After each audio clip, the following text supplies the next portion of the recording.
Welcome to Magnolia Baptist Church a special time of Love Acts.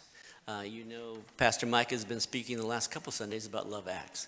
And this is a group of people who have been meeting together to kind of figure out what does that mean in terms of Love Acts.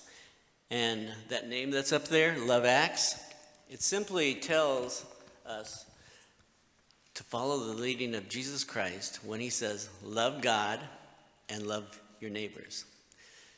And how does that act out? Well, we're going to talk about that a little bit today. And when we say the words love acts, there's one part of it that means that God's love motivates us to do something. It moves us to action. And what does it motivate or move us to do? It motivates or moves us to do acts of love. So when it says love acts, it carries two ideas. That you will go and do something because you have love. You will act in a certain way. You will go and do certain kind of things. And then also love acts are acts of love that people do to show that they are carrying out God's love. And why us? Why these people who are up here? Well, individually and as couples, we found out that we were doing some kind of things in our neighborhoods or with people that we knew or with different kind of groups of people that was showing God's love to them. And we didn't come together and say, well, you go do this, you go do this, you go do this. But the Holy Spirit moved us to do different kinds of things in our own neighborhoods or with groups of people that we knew from work or with sports teams and different things like that. And it was because of that Pastor Mike called us all together, put us all together after the elders said, we want you to figure out a way of how do we as a church connect more deeply with our community. And so he brought us all together. We spent many hours discussing and talking about and arguing nicely about what that all meant. But we came to consensus and came to agreements.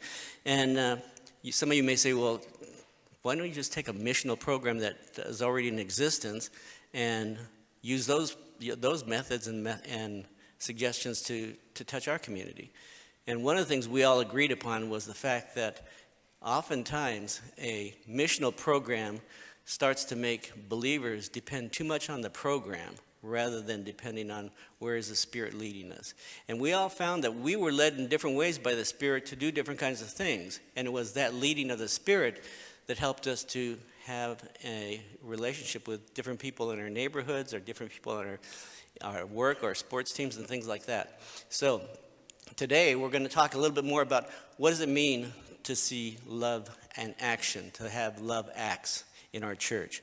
And we hope that as you hear some of the stories we're going to share, you will be encouraged to consider love acts as a way of living and not just a way of following a certain teaching or following a certain methodology, but a way of living with Christ, listening to the Holy Spirit. And Love Acts is an ever-evolving and ever-changing way to share God's love with people in today's world. And you know a lot about the fact that in today's world, people don't just come to church because you invite them. They come because there's some kind of relationship that's already been established. And this is talking about how to establish some of those things. In your bulletin, you should have a paper that is a blank spot that you can write questions down. And as we go through these things, as you hear different people speaking, feel free to write down questions. There'll be a time in Lershner Hall after the courtyard time in the second hour where we'll be continuing to talk about this with more details. And we'd love to have you come and do that, and we'll try to answer those questions. We'll have a time to collect the questions. You can make them anonymous if you want to. You don't have to put your name on them or anything like that. And we'll be collecting them at the end of the service. And we hope that you'll stay for the second hour in Lershner to find out more about Love Acts. Let me pray. Lord God, we thank you for who you are. We thank you that your Spirit indwells everyone who is a believer. Help us to rely upon your Spirit in our lives today. The people on the stage here, the people in the congregation in the pews, the people who are listening online.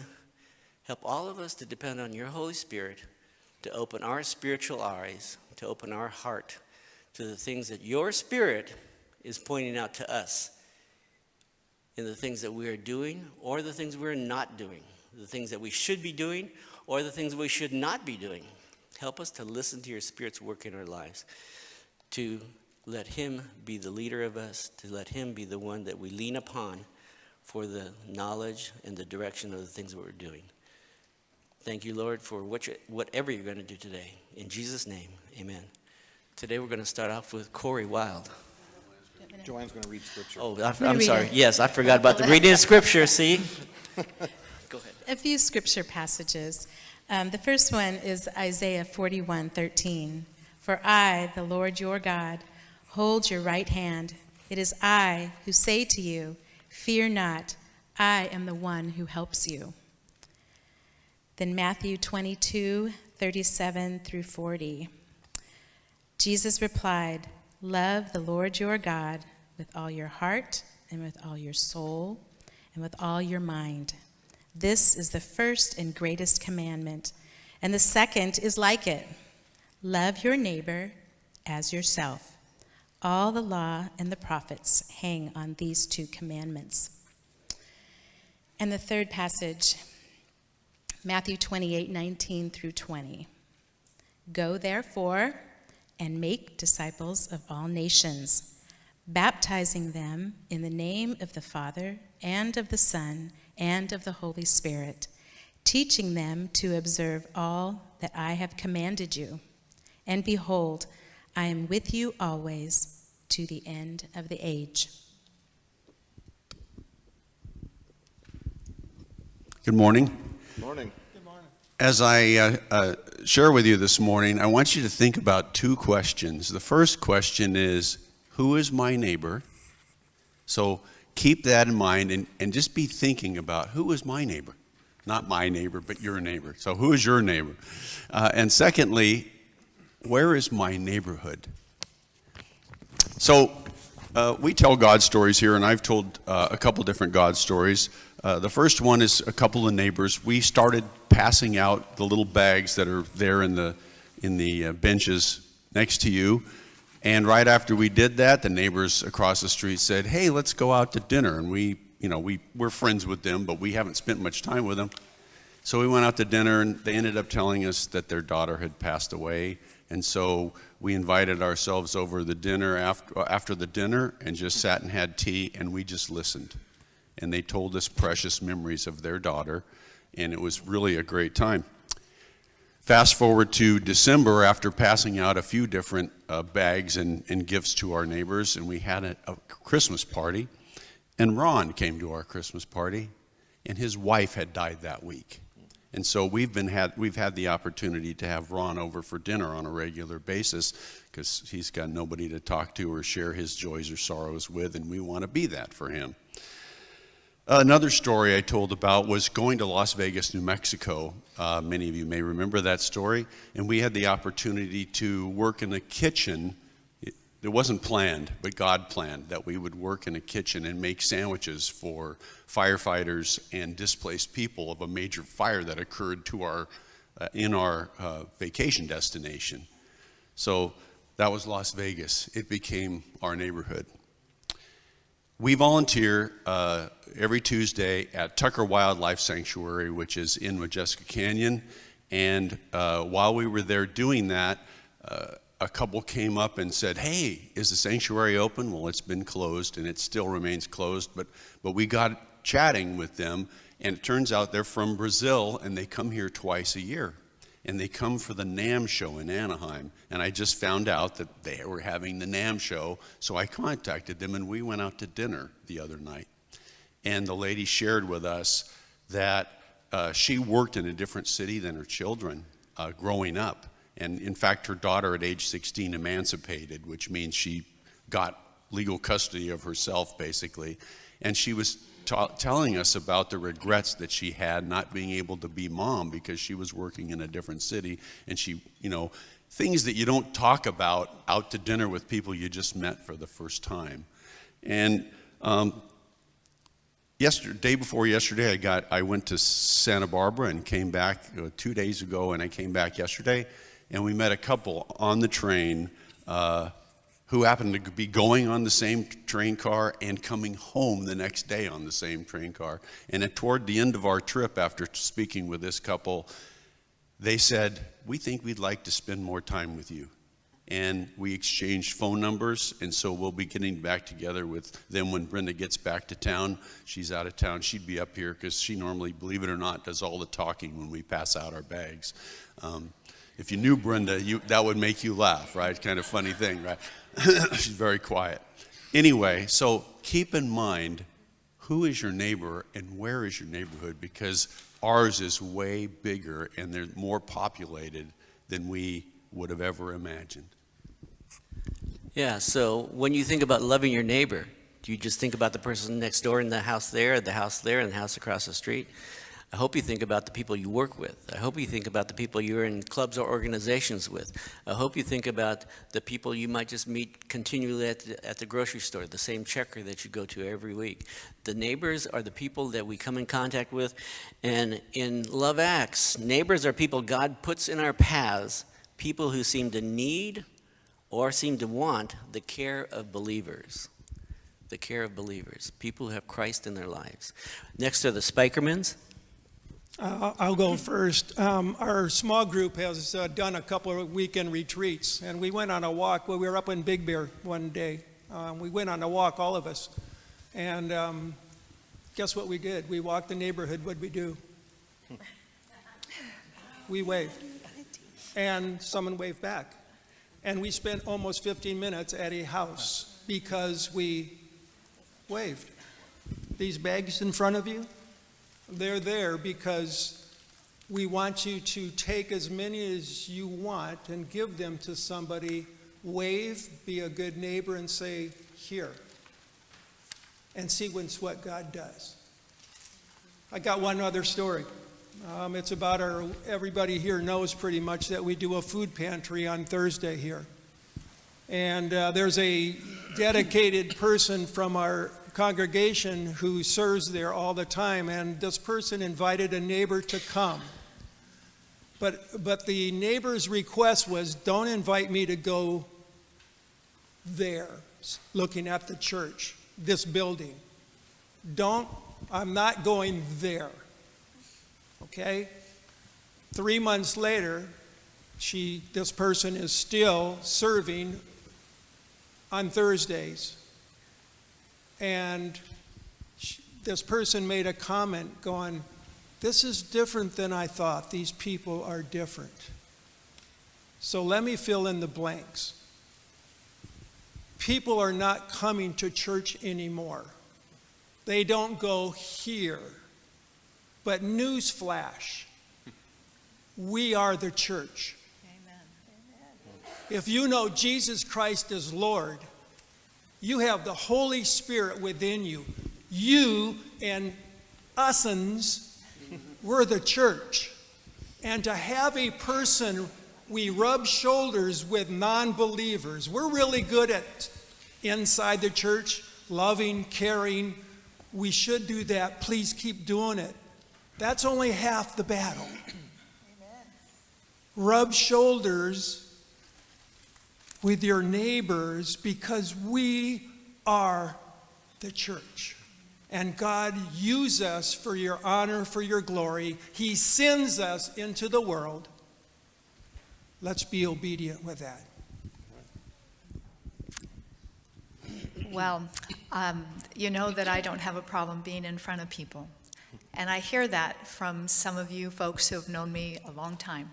We've been at Magnolia since 1981, which is shocking to me since I can't be that old. But I am. We've lived in our same neighborhood since 1977. We've lived in 2 different houses in the same neighborhood.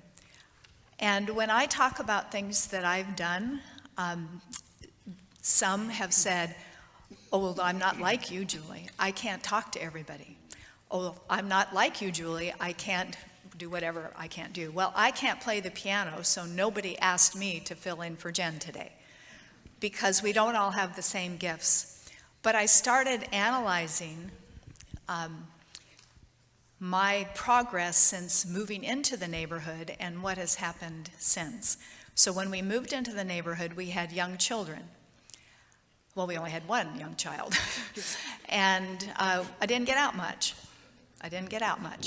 Because I had the one young child. And then we focused on just around our neighbors because there was another family that had 2 kids. So we were closed in, and then we went to church and we had other friends. But as far as our neighborhood, it was just where we lived. And then when Steve and I wanted to have conversations without the kids or to have them busy, we'd go on a walk. And we would walk. We were not thinking about the neighbors, we were thinking about us.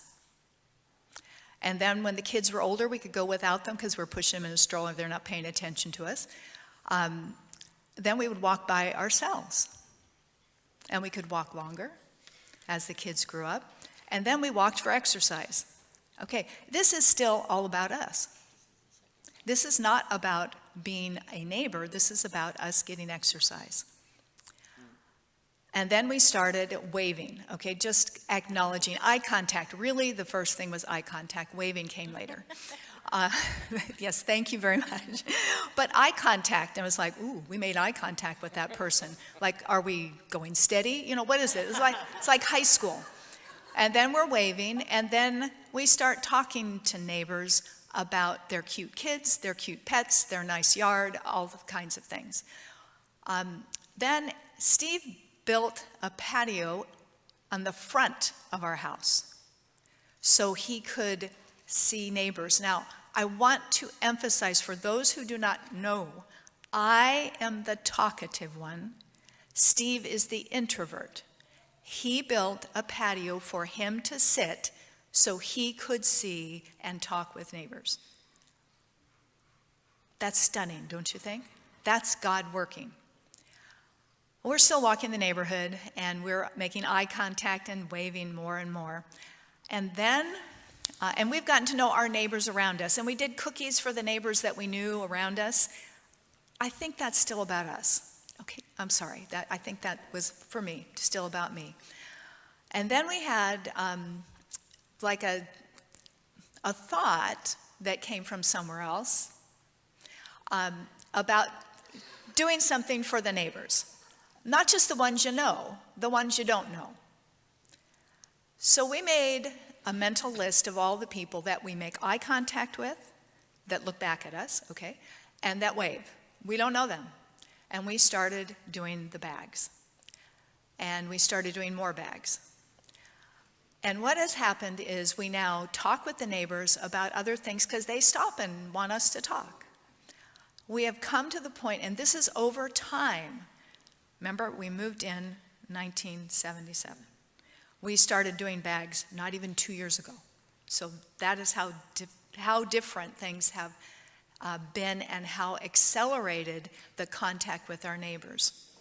In the last month, we've had neighbors that we have talked with. One has moved, and the neighbor said, I don't want to lose contact with you. Let's exchange numbers.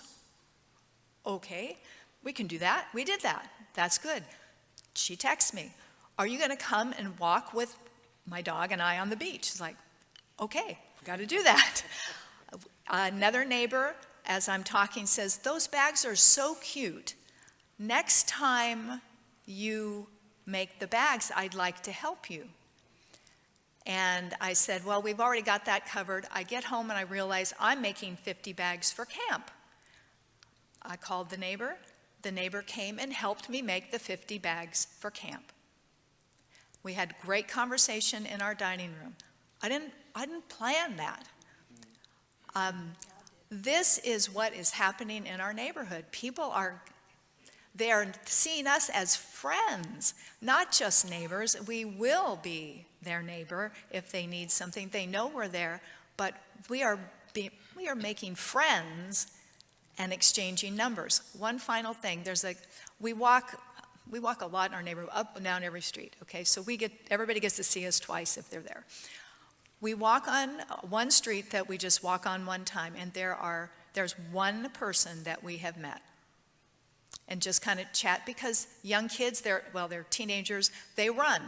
So they're running ahead, and then the mom is walking behind, and so we've talked with her a little bit. doesn't generally walk at the same time I do, and she doesn't generally walk in our neighborhood because she's on the outside. Not that we don't let her in, but that she doesn't come in. She has a different routine. She walked in our neighborhood. She had total different look. I didn't have any idea who she was. Her hair was different, everything, and I see this person waving to me. Well, what did I do? Oh, no, I don't know who you are. I don't wave. No, I was just waving. And then this person starts walking toward me. Okay, I'm a little bit, she's little too, so I wasn't scared yet. I still wasn't scared. But she came to me and she grabbed my arm. She goes, "Can we walk together?" I said, "Sure." By the end of that walk, we have exchanged phone numbers so that we can plan to walk together. The only phone numbers I have received from my neighbors has been being a part of the neighborhood watch, okay? That is all. In the last month, I have given my phone number out to 3 people who said, "Let's be friends," basically. Folks, we have got to be out there. We can't wait to get the gift of lots of words. We can't wait for them to come to us. We need to go out to them. Maybe it's just on your front porch with a chair, and you say hello to the neighbors that are driving by, walking by. God has really blessed us. Remember, we were there since 1977, and in the last month, God has brought 3 people to be closer friends with us. Praise the Lord. Could you do that second slide that should be there? There should be another slide that tells, there it is. Love Acts groups. Creating meaningful relationships with our neighbors through memorable experiences by sharing ourselves, our God stories, and our Savior. And guess what a memorable experience is? Taking a bag to your neighbor. That's memorable. It's amazing how memorable that is to a neighbor, to somebody that you don't know very well or don't know at all. To receive a little bag like you see on your pew is memorable. It's not that you have to have a big celebration, a big party in your front yard and invite everybody over. It's taking time to care in some way or another, taking cookies over to your neighbor. When you have a bunch of fruit in your backyard, sharing it with some of the people who live around you. That's a memorable experience. That's a memorable experience. It's not a big thing that you have to spend a lot of money on or spend a lot of time on. It's something that just shows you care. Something that just shows you care. So if you want to take more than one bag, you're welcome to do that too. There's more up here in the box, and I think there's some more out in the foyer too. Our next story is coming from Pastor Mike, and he has a visual aid.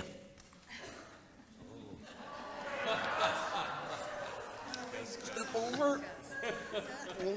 There we go. Okay, good boy. Good. All right, some of you already met Gus a few minutes ago. He wandered in. Okay, this is Gus. I have a mic here. Gus is, guess what kind of a dog? He is an old English bulldog. There's a difference between an English bulldog and an old English bulldog. English bulldogs are much shorter, their noses are more squished. And so Gus is now a veteran missionary of 2 neighborhoods. On Clubhouse Drive in Temecula. When we moved there, people were much sorrier to see him leave than us. And now on Valere Street here in Anaheim. So Gus is now let's connect the dots. God does what? What does God do since the fall of man? What does God do? What were the first words after the fall? Where are you? God has always been searching us out. God searches. He takes the initiative. He searches. He has a story to tell, and he tells it through us. That's why he sends us. God sent his son, Jesus, and before Jesus ascended back into heaven, he said, "As the Father has sent me, so I am sending you." And he sends us how? In teams. As teams. This is my team member right here, okay? I'll have more. We have a group that meets on Wednesday, and we'll be discussing this stuff too in terms of Love Acts. But let me tell you a story that involved Gus. I have a deal with God, and that is Gus needs exercise, and so do I. He's 7 years old now. He doesn't need as much as he once did. But if you've ever had, you dog owners know if your dog isn't tired at night, they're impossible to live with. So I make sure that he's tired. And it's good for me because I get tired too. But the deal I make with God is whoever I encounter, I will assume you have sent me to talk to this person. And so over the last few weeks, our routine is we usually go to Maxwell Park. We do the walking path there. And I've encountered a Muslim woman, and her name is Hala. She is not coming to church, at least yet, but she's there.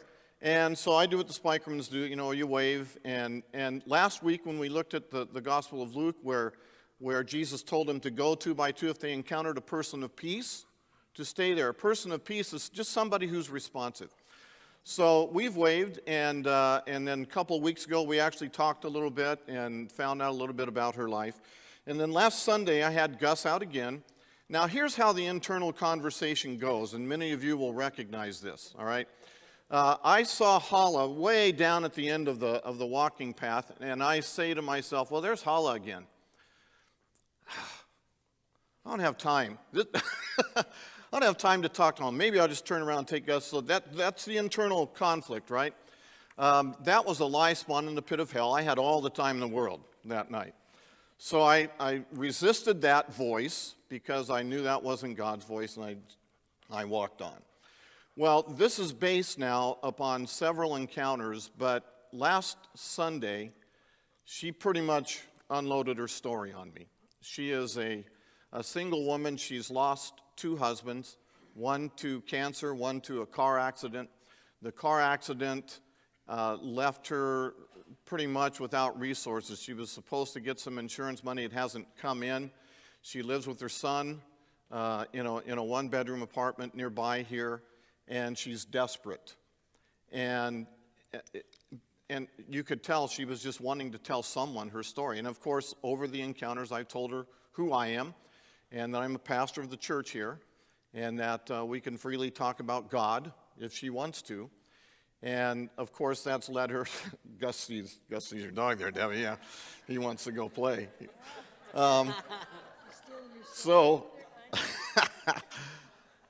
So she told me her whole story. Now, here's a lot of the questions surrounding what we're doing is, when does the gospel come into our relationships with people? As we encounter people, how do we get to the point where we share the gospel? Because that's important. We have to figure that out. And the way I've experienced it is this. Part of it is being with people, just being with them, just being one of the people in the neighborhood. You're not to be seen as somebody who's always giving stuff out, although that's good, but to just be with them. Other dog owners, so I'm just a dog owner as I walk Gus. And that takes a lot of barriers down. It's amazing. This is one of the best tools I've ever had of talking to people. And so you hear their story, and you have to listen. You have to ask, tell me your story. I found out that she came to the United States in 1992 from Iraq, probably escaping, the Gulf War I there. And so she had been depressed, and I knew, well, she'd been here a long time, so it can't just be homesickness. It has to be something else. There were medical things going on, too. So anyway, when she unloaded her story, that's the first stage. The next stage now is where I get to tell my story. And my story involves God's story. And that's where the gospel comes in. But it's not something that you're trying to, well, I've got to say this or I've failed. You have to think of over extended periods of time of relationship. And the opportunities will come. So Gus's patience is gone. And I gotta close. So tell your story, get people's story, tell your story, take your dog for a walk, God will open it up. Here we go, Gus. Let's go. Thanks, Mike. Thanks, Gus. So, communities. One of the things Love Acts talks about is that you do things in communities. And community is 2 or more people, 2 or more believers who have the same heart for something. That's why I said before about couples. It usually was couples who did different things up here. And it could be you and your spouse. It could be you and a friend. But 2 believers who come together, at least 2 believers. It could be your whole Bible study group, actually, as a group decides that they want to do something like this. And Love Acts communities are put together by God, and listening to what He's telling you to do. And you may talk about something with someone and they say, I've been thinking about that too. Two people, community coming together to do that which God is instructing you and another individual. And we come together in order to portray God's love, just like Mike was saying. If you are a Christian, if you can tell how you came to Christ, how you became a Christian, you have a gospel story. You have a gospel story. You don't have to memorize 4 spiritual laws. You don't have to memorize the Romans Road. You have a gospel story because you came to Christ. Christ invited you to relationship with Him. How did that happen? That's a gospel story that you can share with other people. You don't have to think of, I need to study. I need to figure out the words to say. If you can tell people about how you came to Christ, you have a gospel story that you can share with other people. And as Mike was talking about, it's something that happens over time. As Julie and Steve were talking about, it's something that comes over time. You don't just come right up to somebody and start speaking the gospel to them, because you know that's going to turn them off. And those are the people who begin to say, I don't go to church because all they talk about is the Bible and want me to come to church and wanted me to have Jesus in my heart. And they don't even know why they should have that and how it's changed you. When you develop relationships, you get to see how people respond because they see that you are human and you've changed because of Christ in you. And they begin to see that Christ does the changing, and that can happen for them. Next, we're going to hear from the Zuggs. So I'm not really up right now, but I'm going to tell everyone that's puzzled looking here. Arwen, the service dog down here, was just sprawled out asleep. And then all of a sudden, Gus and them caught eyes. And then they both were like, hey. And so there was a little like eye contact and like a little thing going on here. So that's, for everyone that didn't see that, we were trying not to laugh up here. That was very cute. Good job, Arwen. When we lived at the parsonage over here, Nathan and I, we wanted to get to know our neighbors, and so we did our first mug and muffin type thing, just to be passed out invitations in the neighborhood, and anyway, it was a great way to meet people, great conversations. One gentleman said, I've lived here 40 years and no one's ever invited me over to their home, and it just really spoke to us, that very first one. And then when we moved just across the way 10 years ago, I said, okay, Nathan, here we go. Let's do a mug and muffin and just introduce ourselves to the neighborhood. And so we did. So we've done that over the years. And then pandemic happened, and we couldn't do that very easily. And then I think the end of last year, Corey encouraged people to do something in their neighborhood. And I was like all ready and excited, and because I love doing that. And it didn't happen, and I was hearing stories, Sue Whitman's story, Myrna and Bob Atkinson, just different people, how God used them in their neighborhood. And the stories were just fantastic. So I was probably feeling a little sorry for myself because I enjoyed doing that, but it wasn't happening. And the 2 times that we had scheduled something were canceled. So it's okay, Lord. We know a lot of our neighbors now. We've engaged with a lot of them over the years, and it's been wonderful. But pandemic put a spin on things, of course. And then a couple of weeks ago, I shared this with our women's Bible study. We had an intruder in the neighborhood, and 2 neighbors encountered the individual. He was robbing a house, and he came through our yard as well, and it shook us all up pretty good. So it was just interesting how God used this uncomfortable, unexpected situation to bring our neighbors together. And several of them came to our home just because they know he's connected with fire and police, but it was just I was a little shaken too. I was like, hey, Lord, calm my spirit. What do I need to do, basically? So after I calmed down, I called him. I said, there's been a situation. You don't need to come home, but this is what's happening. Anyway, he said, you know what? I probably have the person on our security camera. And sure enough, we had the person's face. And so he came and contacted the police. And so it brought those neighbors asking questions, coming over. And God used that tool. It was just a tool that we were able to have, but to be able to encourage these nervous and scared individuals, and it was just a blessing to see them come and just want to talk in our driveway and engage in conversation, and it was just a real blessing to me and a lesson for me. It's like God can use anything, and it's going to be different from theirs and their neighborhood, and because we're all different, but to look for those opportunities, even those that are uncomfortable and unexpected. So just clarification, mug and muffin, if you don't know, it's a mug for something hot. And then people bring a muffin or a donut or something. So on somebody's driveway, we pass out a little thing ahead of time, a week ahead of time. Hey, we're going to get together with no agenda just to meet each other and learn people's names. That's it. We're not talking things that are controversial, religion and politics, let's say. But we're just there to meet each other and stuff like that. So that's a mug and muffin. And then the bigger thing for me is this. I've said this 1,000 times. God is at work, and he desires that no one should perish, but that all should come to repentance.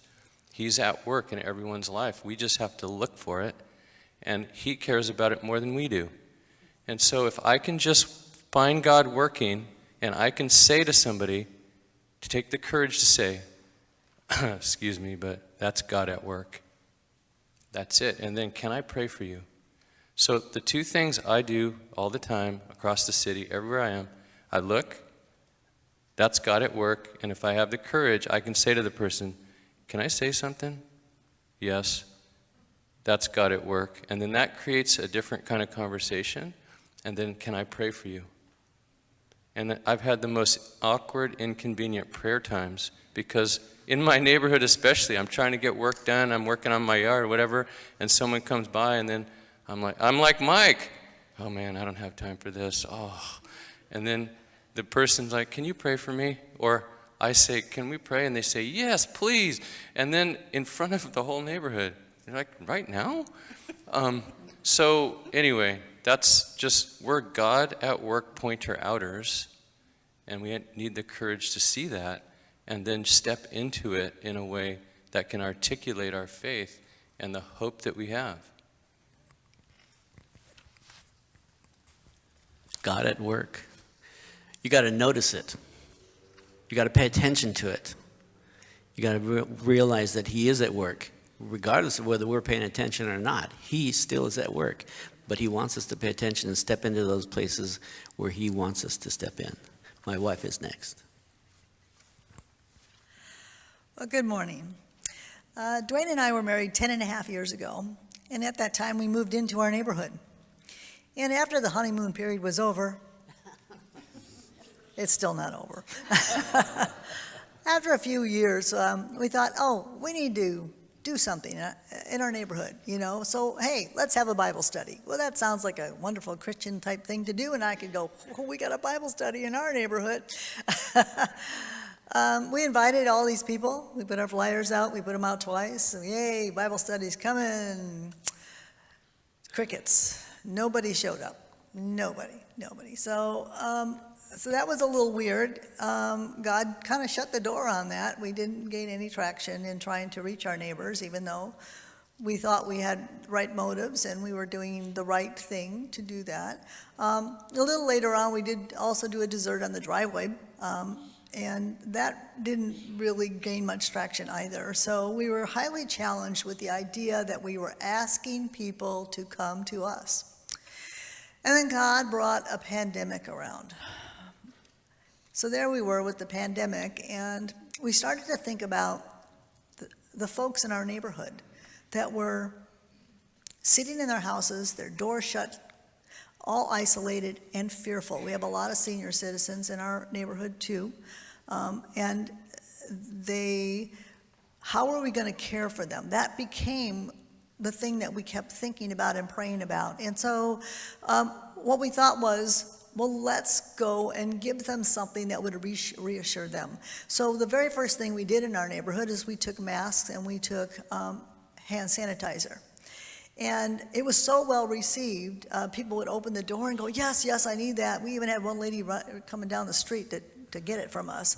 And we thought we could feel the need in the neighborhood with that. And then we did toilet paper. We left toilet paper on everybody's stoops.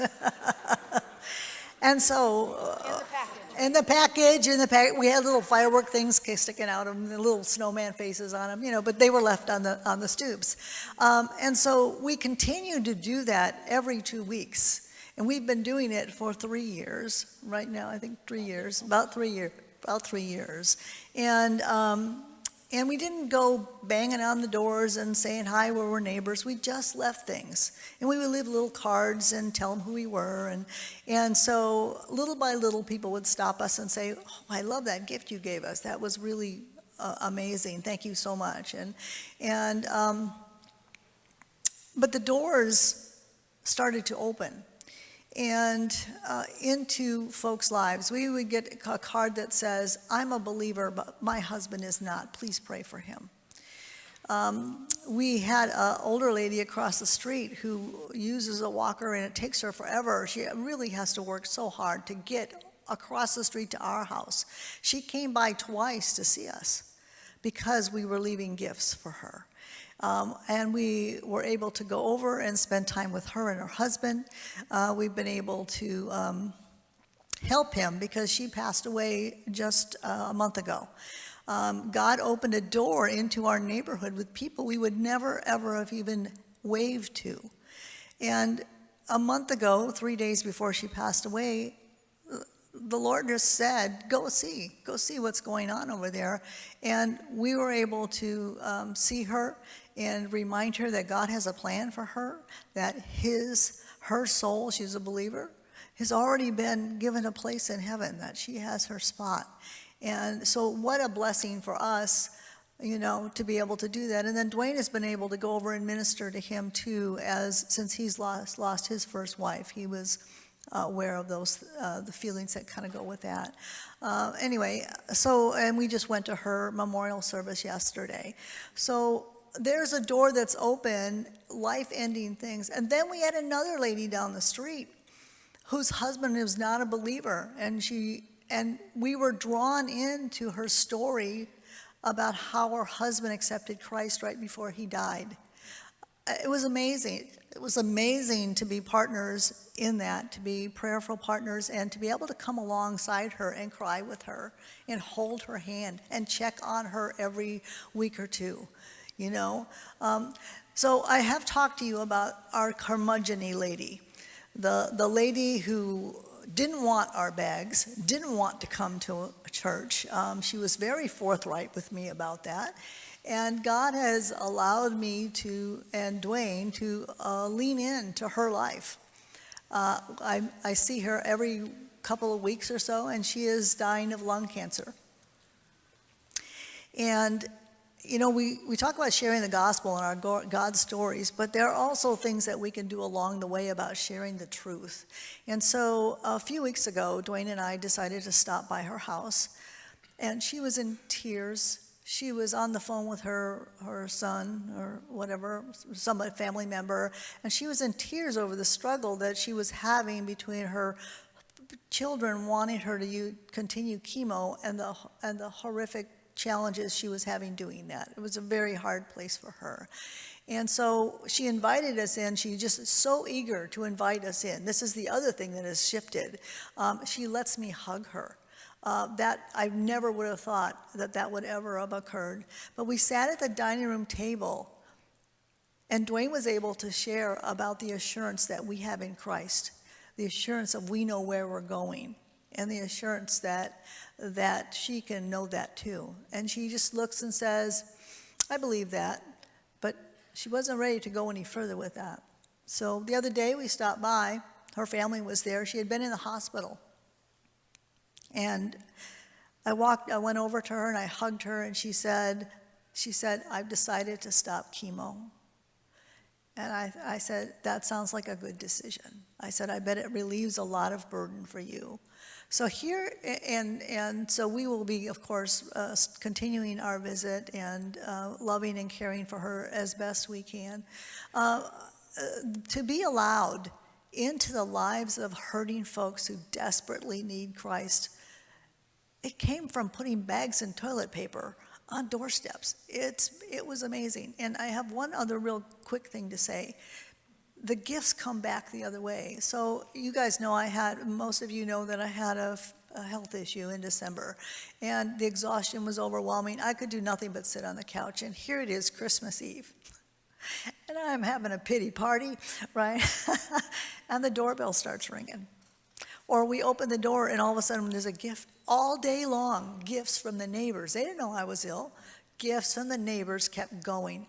We got ready for bed, 10 o'clock at night. I said, Dwayne, open the door. Maybe there's something else. Sure enough, there was something else on that doorstep. So blessings go both ways. I cannot tell you how much joy there is in loving people without expectation.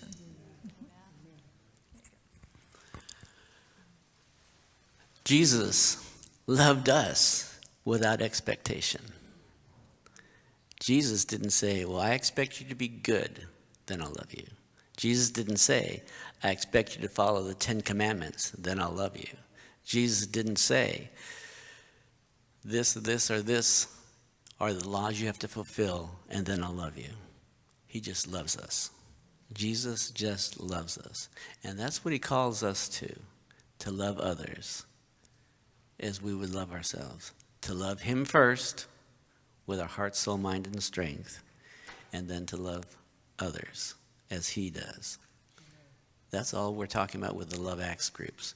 Letting the Holy Spirit help you to know what peoples that are around you, for you to notice them and decide, I hear you, God.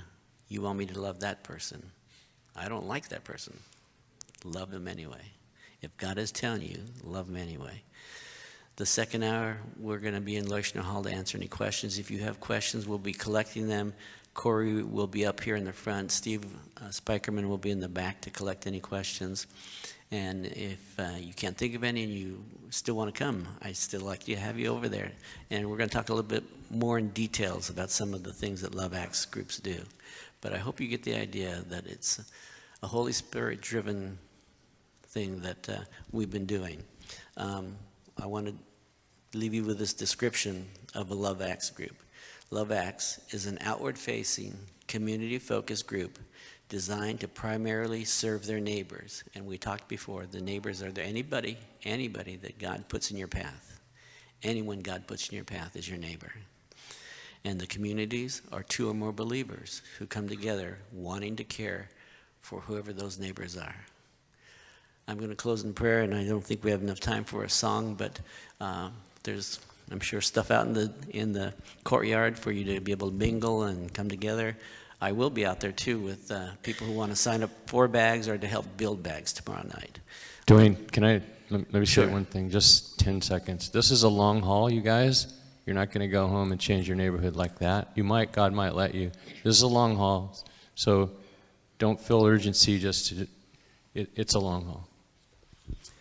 And the other thing is that you let God lead you. He's the one who has to lead you to do the things. Otherwise, it just becomes works. And we don't want it to be works. We want it to be done out of love for God. Let me pray and we'll close. Lord God, we thank you that you are Lord and that you are God, and that we don't have to decide any of the things that go on in the lives of other people. You are the one who's in control of all of the things around us.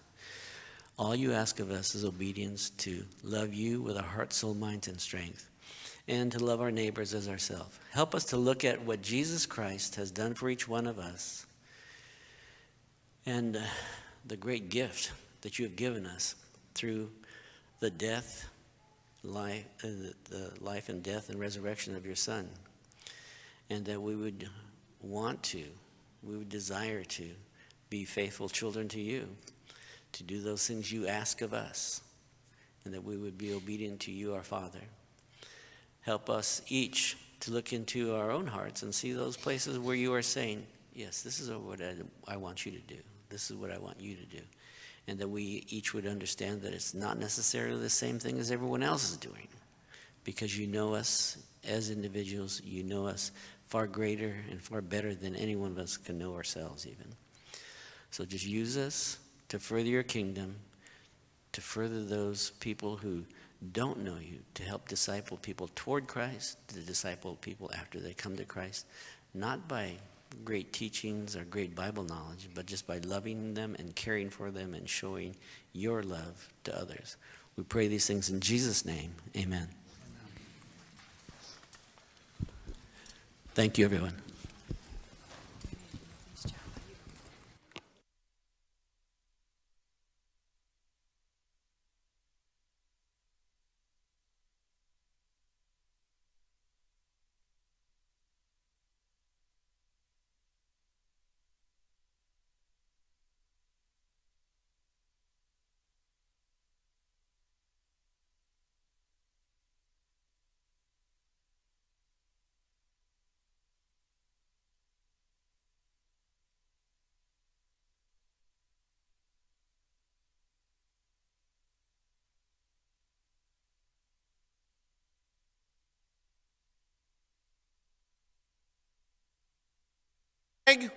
Give it to a neighbor. If you want to come, Lord.